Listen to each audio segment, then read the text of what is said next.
Hey everybody, welcome to my home studio. I'm Donna Crous and this is where I do food photography from my home in Godalming in Surrey. It is an extension of my kitchen, which is over there. And this is where I shoot recipe books, I do brand work, and I have a full-time professional photography business just based right here.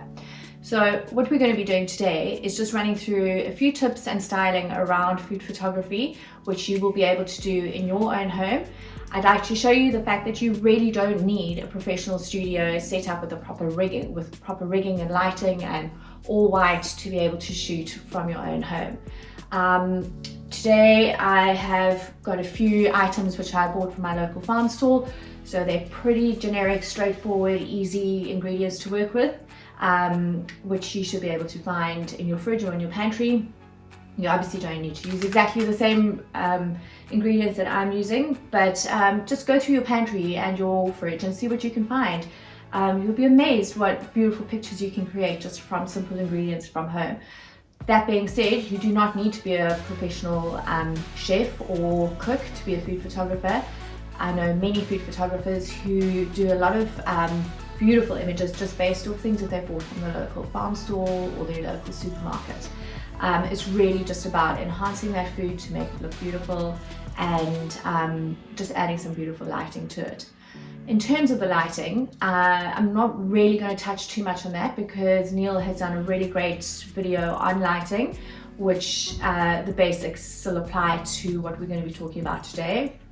So for instance, using your light coming in from one direction, from a side window, or backlighting for certain dishes as well.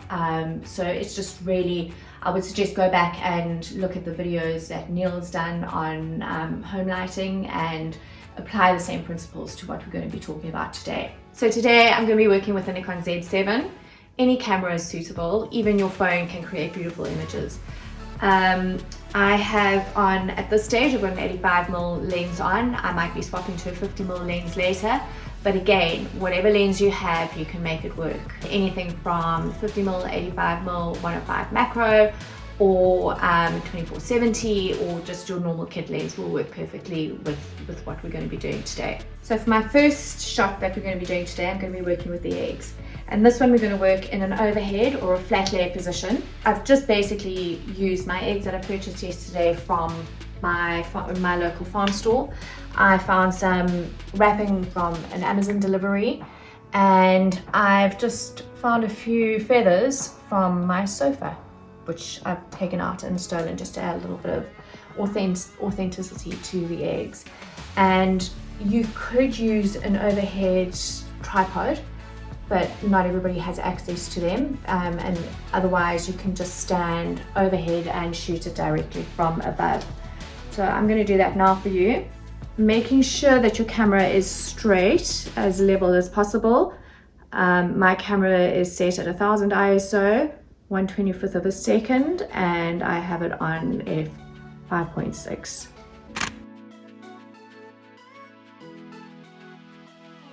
In our next shot, we have just some tomatoes on the vine, and what I want to show you today is just a few styling tricks that can really enhance the beauty of your food.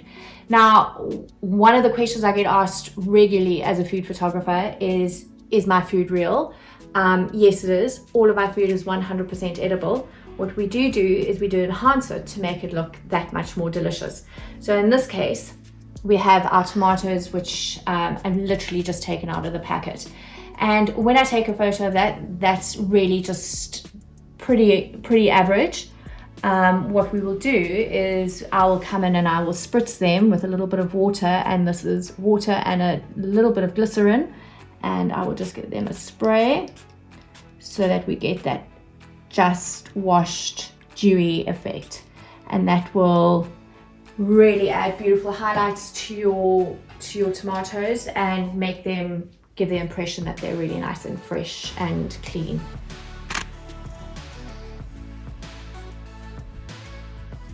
Using the chocolate slab, what I've decided we should do with this is I've just again given it another spritz. I used a little bit of cooking oil and brushed it over with my finger just slightly, just to bring out the highlights in the grooves.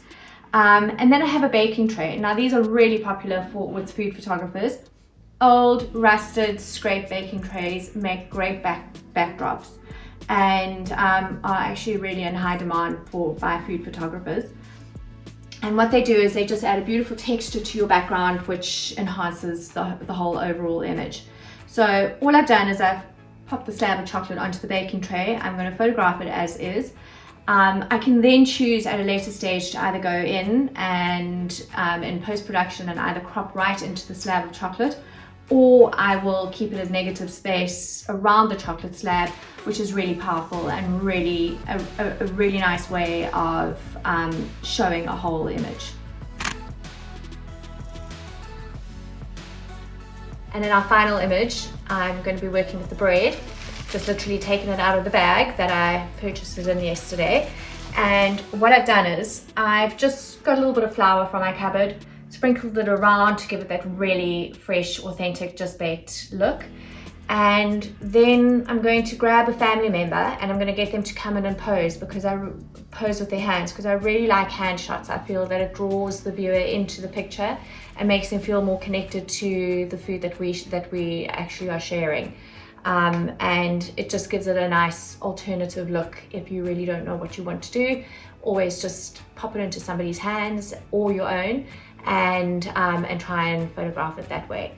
If you don't have a family member who you can get to do a handheld shot, then just simply put your camera onto a tripod and set it onto timer and go and stand in front of your camera and shoot it that way. I do that many times when I don't have people around, and it works really, really well. Thank you so much for joining me today. I really hope that you've enjoyed learning about food photography, and I'd love to see some of the pictures and images that you're creating at home using your own ingredients. And please remember to tag Nikon on your images and to hashtag create your light. Thank you.